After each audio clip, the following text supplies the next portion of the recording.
Halo warga konteks, selamat datang kembali di obrolan di luar konteks. Kalau kemarin kita sudah ngobrolin soal Prabowo, hari ini gua juga akan kedatangan tamu senior 98 juga. Tapi saat senior-senior yang lain, saat kawan-kawan 98 yang lain memihak ke pasangan-pasangan yang berbau katanya nasionalis, kawan satu ini atau senior satu ini justru menyeberang di kubu yang disinyalir mungkin agak sedikit kurang nasionalis, kayak begitu. Siapa dia dan obrolan apa saja? Lu juga pengen tahu kan apa yang membuat dia memilih kubu itu? Saksikan terus obrolan gua hari ini di luar konteks bersama Yusuf Blegur.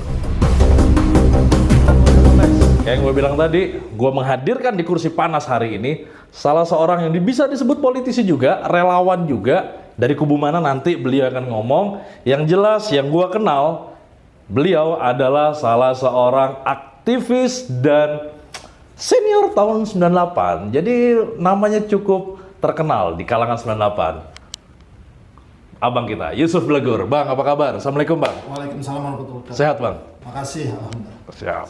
Bang, tahu nggak Abang, di tanggal 8 ini, itu kebetulan, itu adalah hari brownies nasional, Bang. Abang tahu nggak?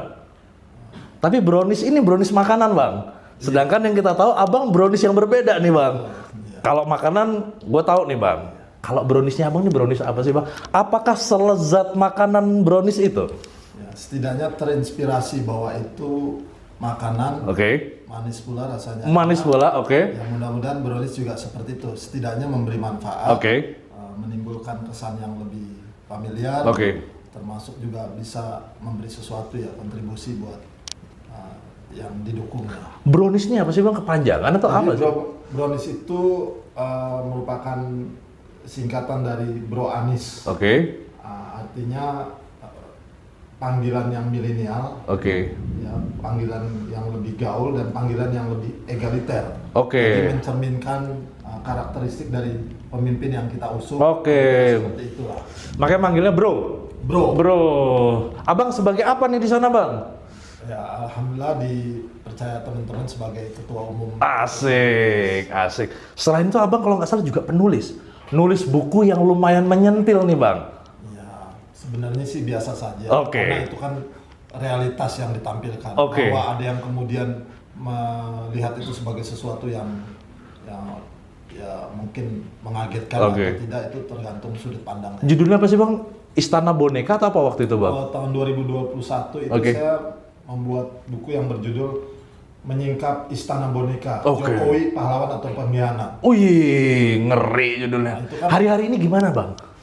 Ya biar publik yang menilai lah. Relate atau enggaknya gitu ya? Karena kalau bicara personal saya kan berarti sangat subjektif. Oke. Tapi biarkan publik, rakyat yang menilai apakah Oke. Jokowi itu seorang pahlawan Atau boneka. pengkhianat, Oh, gitu ya. Oke, oke. Bang, kayak tadi biasa-biasanya nih, Bang. Kursi panas ini akan berlangsung 15 menit nih, Bang. Iya. Jadi izinkan saya bertanya selama 15 menit, bertanya apapun sama Abang, satu arah, pertanyaannya satu arah, jadi Abang nggak boleh nanya balik ke saya nih. Saya nanya ke Abang, 15 menit saya boleh nanya apapun, tapi Abang juga boleh menjawab apapun, bahkan kalau pertanyaannya nggak pas, Abang boleh skip. Deal, Bang? Deal. Deal dulu ya? Ya, Oke, deal. Oke. Oke.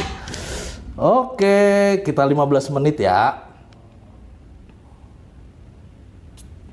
Oke. Kita mulai hot seat 15 menit di luar konteks. Sebentar.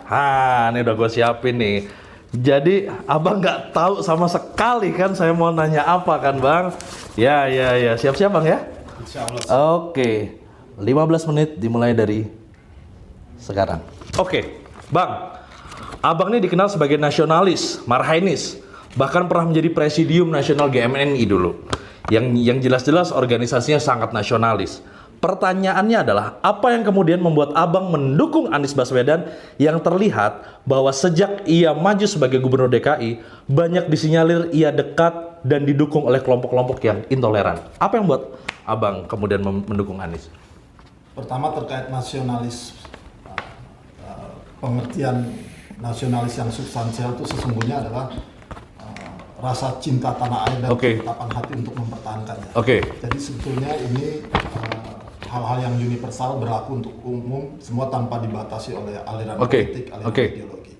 Itu soal nasionalis. Nah, terkait soal kenapa saya yang berbasis nasionalis mendukung Anies, saya pikir figur Anies merupakan figur yang lintas batas ya. Dia berangkat dari sebuah landasan dasar pemikiran, sikap dan tindakan yang memang mengedepankan kepentingan nasional, kepentingan bangsa. Itu yang bikin abang ngedukung Anies, ngeliat Anies nih. Meskipun kemudian masyarakat banyak menilai Anies dekat dengan kelompok intoleran. Ya, saya pikir kalau bicara soal dukungan siapapun boleh mendukung gitu ya. Toh Republik ini juga lahir dan dibesarkan oleh berbagai macam aliran politik dan ideologi. Bahkan kata Bung Karno, komunis pun juga ikut Nasakom ya.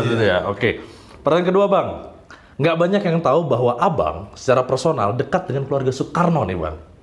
Bahkan rootnya bukan dari Abang, bahkan infonya dari ayah Abang dekat juga dengan keluarga Soekarno. Pertanyaannya adalah, apa yang membuat Abang sekarang tak lagi bersama keluarga Soekarno atau sejalan dengan arah politik Bu Mega pada khususnya? Ya, itu benar ya, itu fakta bahwa ayah saya itu pernah bekerja mengabdi dengan keluarga Bung Karno. Awalnya dengan seorang Guntur Soekarno Putra. Tetapi karena kedekatannya, keakrabannya, bahkan ayah saya itu dianggap sebagai bagian dari kekerabatan keluarga. Akhirnya putra-putri Bung Karno yang lain, termasuk Bu Mega, Bu Rahma, Bu Sukma, dan Mas Guru juga melakukan yang sama. Tapi tidak cukup sekedar itu. Waktu kecil saya memang sering hadir ke rumah mereka, kemudian mendapatkan semacam diskusi, pendidikan. Tapi akhirnya saya tumbuh berkembang menjadi seorang mahasiswa dan aktivis. Nah, pada saat masuk ke dunia kampus itulah kita membuka diri untuk mengunyah atau memakan nutrisi-nutrisi ideologi dan berbagai macam pendidikan lainnya. Itu yang membuat Abang kemudian sekarang di titik ini berseberangan atau tidak sejalan dengan arah politik Bu Mega? Sebetulnya kalau dibilang bicara berseberangan atau berlawanan itu tidak sama sekali. Justru apa yang saya lakukan sekarang ini melalui pikiran, sikap dan tindakan termasuk memilih seorang Anies itu merupakan representasi dari manifestasi pemikiran-pemikiran Soekarno. Malah seperti itu. Nasionalisme, marhaenisme yang harusnya itu sudah dilakukan sejak lama oleh orang-orang atau katakanlah partai politik yang mengaku bersumber dari pemikiran marhaenisme. Kalau karena Abang tidak lagi bersama secara fisik gitu ya, secara aliran politik tidak lagi bersama dengan PDIP atau keluarga Soekarno atau kemudian Bu Mega, lalu kemudian ada yang menganggap Abang kacang lupa kulitnya, gimana Bang? Saya pikir itu penilaian yang keliru, yang salah dan sempit. Saya sebelum mendukung Pak Anies itu ya berjibaku, mulai dari peristiwa 27 Juli, bahkan ikut mendirikan posko gotong royong, bahkan kemudian juga berinteraksi dengan keluarga Bung Karno. Ya, itu hal-hal yang saya pikir sebuah kenyataan-kenyataan yang menyatakan bahwa kita memiliki hubungan emosional, historis dan ideologis. Tapi kalau bicara dalam konteks kebangsaan, maka bukan kita bicara kacang lupa kulitnya atau ahistoris. Justru kita ingin meluruskan pemikiran-pemikiran yang salah tentang apa itu soal nasionalisme, marhaenisme dan Soekarnoisme. Karena biar bagaimanapun Soekarnoisme berujung pada negara kesejahteraan. Soal taktis strategisnya itu mari kita diskusikan. Misalnya bagaimana kemudian konsep Trisakti yang isinya adalah berdaulat dalam bidang politik, kemandirian dalam bidang ekonomi, berkebudayaan dalam kepribadian dalam kebudayaan. Nah itu kan semua harus diwujudkan, dimanifestasikan. Kan kenyataan sekarang justru itu bertolak belakang. Ya kita tidak berdaulat secara politik, tidak mandiri secara ekonomi, tidak memiliki kepribadian dalam kebudayaan, bahkan kita masuk pada fase menjadi bangsa budak. Bangsa jongos. Di mana kita diatur oleh bangsa asing, kemudian kita dieksploitasi sumber daya kekayaan alamnya itu bukan untuk bangsanya sendiri, rakyat miskin, kehilangan haknya, demokrasi hancur, konstitusi rusak. Nah itu kan harus kembalikan sesuai dengan cita-cita proklamasi. Lanjut lagi Bang, soal Anies lagi. Saya masih soal Anies. Jangan-jangan Abang memilih Anies, kalau tadi Abang bilang memilih Anies karena Abang melihat egaliter, kemudian punya visi dan sebagainya. Tadi Abang bilang, nasionalis juga. Jangan-jangan abang pilih Anies atau berada di kubu Anies karena abang punya kekecewaan dengan kelompok-kelompok tanda kutip nasionalis. Ada nggak bang? Tidak sama sekali. Nggak sama sekali. Ini ya? berlaku juga buat Pak Anies. Oke. Yang kemudian melalui rekam jejak, rekam karya, rekam prestasinya, kemudian diberikan mandat misalnya oleh rakyat untuk menjadi presiden.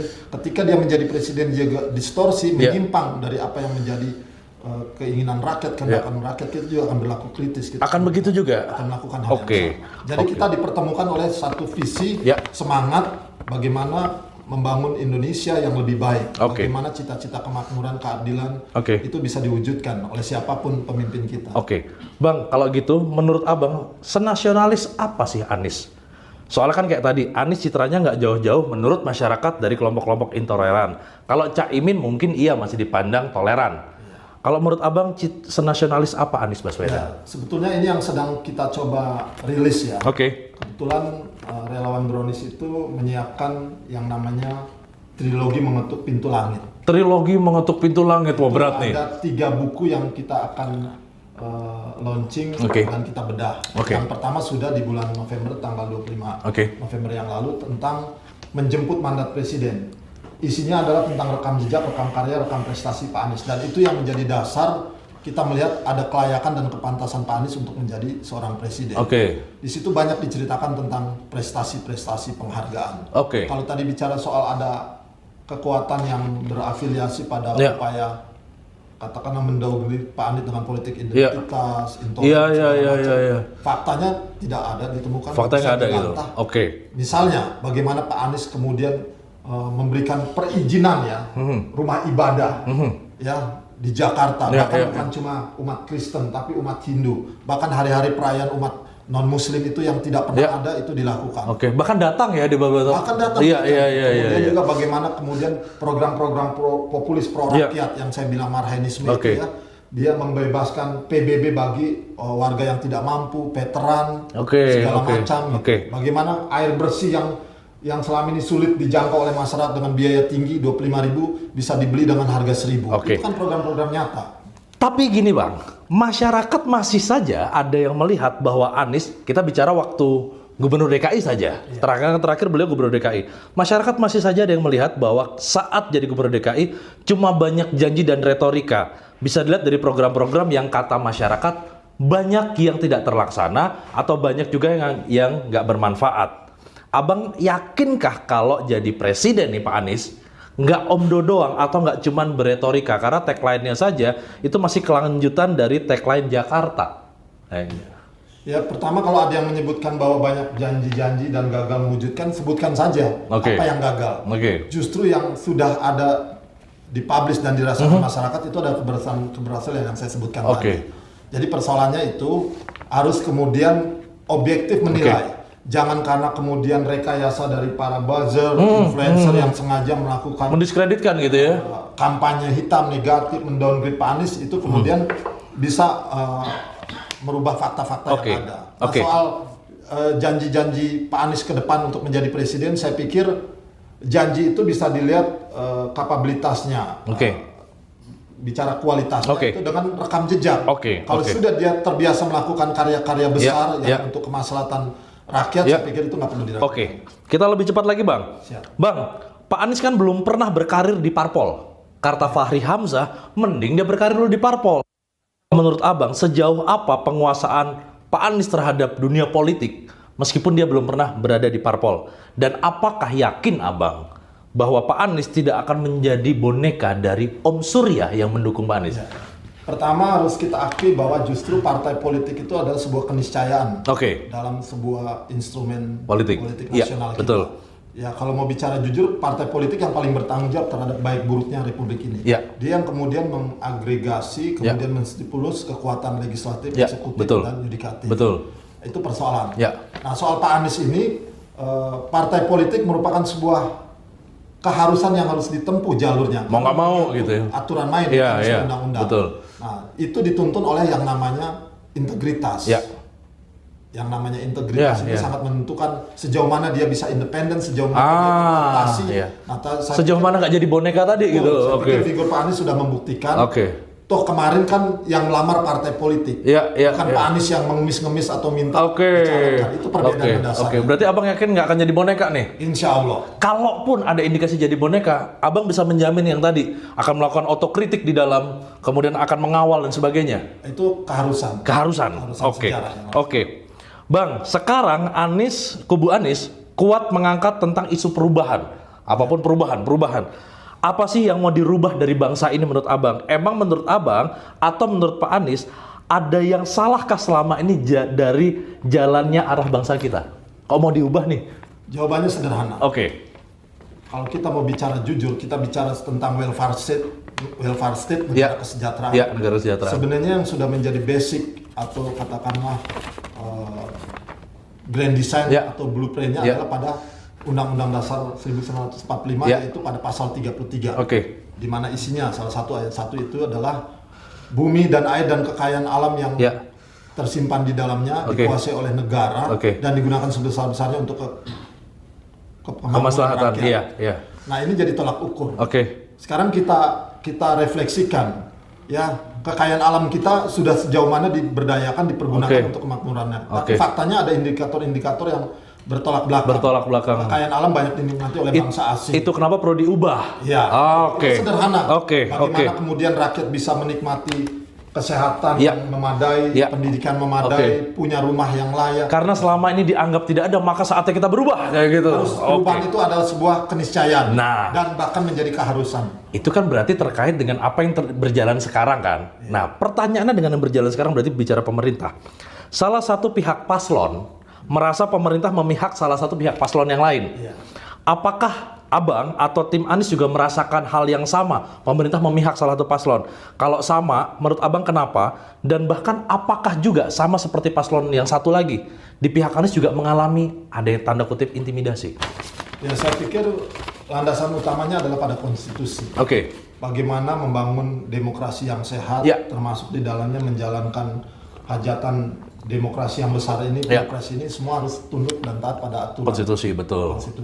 Soal bahwa apakah sudah sesuai atau tidak sesuai, kita kembalikan saja pada konstitusi aturan. Apakah dia menyimpang atau tidak? Saya pikir itu yang paling utama. Tapi ada intimidasi nggak sih bang? Kalau di kubu Anies, kalau di kubu yang satu lagi kan, di kubu yang begini gitu kan, ngerasa wah ada intimidasi dari pemerintah nih kayak gitu. Di kubu Anies ada nggak kayak gitu? Nggak ada? Ya, saya pikir sih sejauh ini tidak masalah kalaupun ada ya. Nggak ada masalah bang ya? Yang jelas dari kubu yang lain sudah terpublish lah. Salah satu pendukung pasangan yang diintimidasi, diteror. Bang, kalau Anies kalah di putaran pertama nih bang, kira-kira kalau Anies kalah di putaran pertama, Brownies akan merapat kemana bang, kira-kira?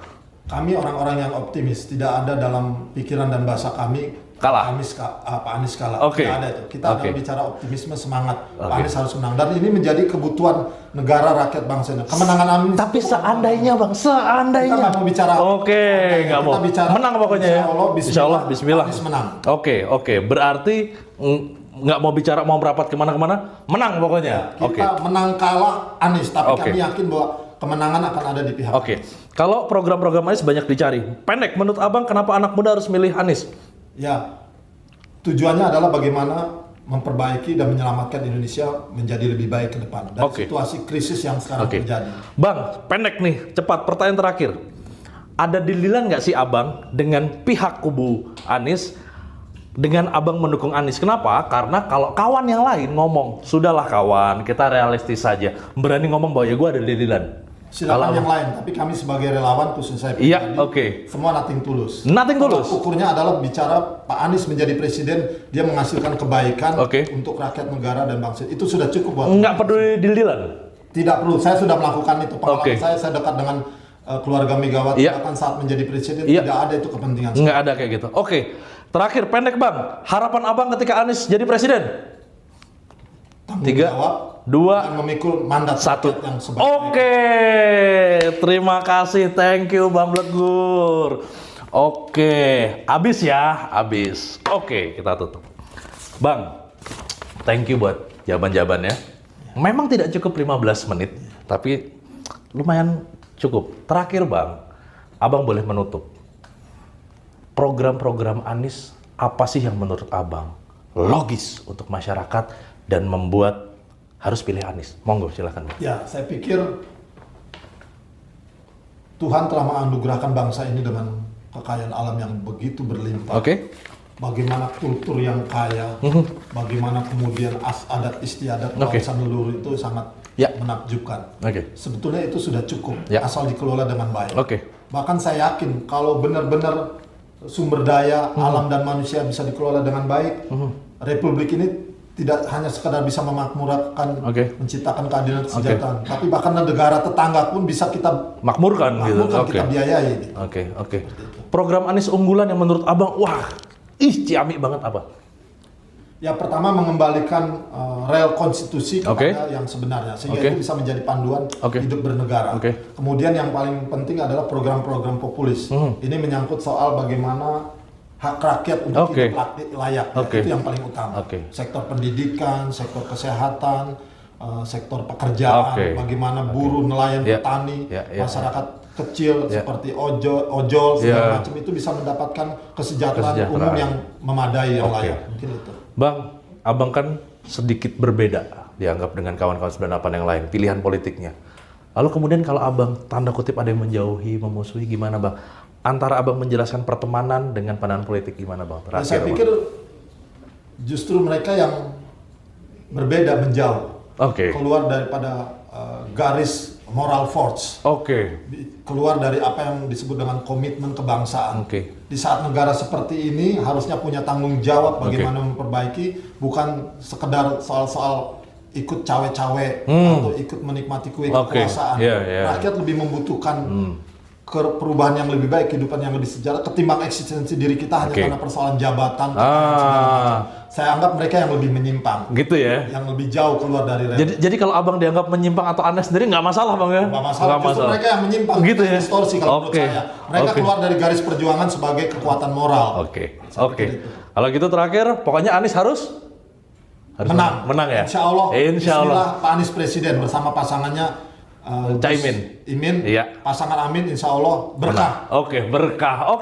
Thank you Bang Blegur. Sampai ketemu lagi. Siap. Terima kasih. Warga Konteks, itu tadi obrolan gua dengan Yusuf Blegur, seorang politisi, seorang relawan dari Anies, kemudian juga seorang senior di 98 dulu. Gimana menurut semua dengan jawaban-jawaban beliau? Boleh dong komen di bawah sini. Kursi sebelah gua masih kosong. Kursi panas ini masih siap untuk berbincang dengan siapa saja. Menurut lo, siapa yang lo inginkan untuk ikut duduk dan ngobrol panas bareng gua? Boleh juga lo kasih saran di komen di bawah. Saksikan terus konten-konten dari Konteks First.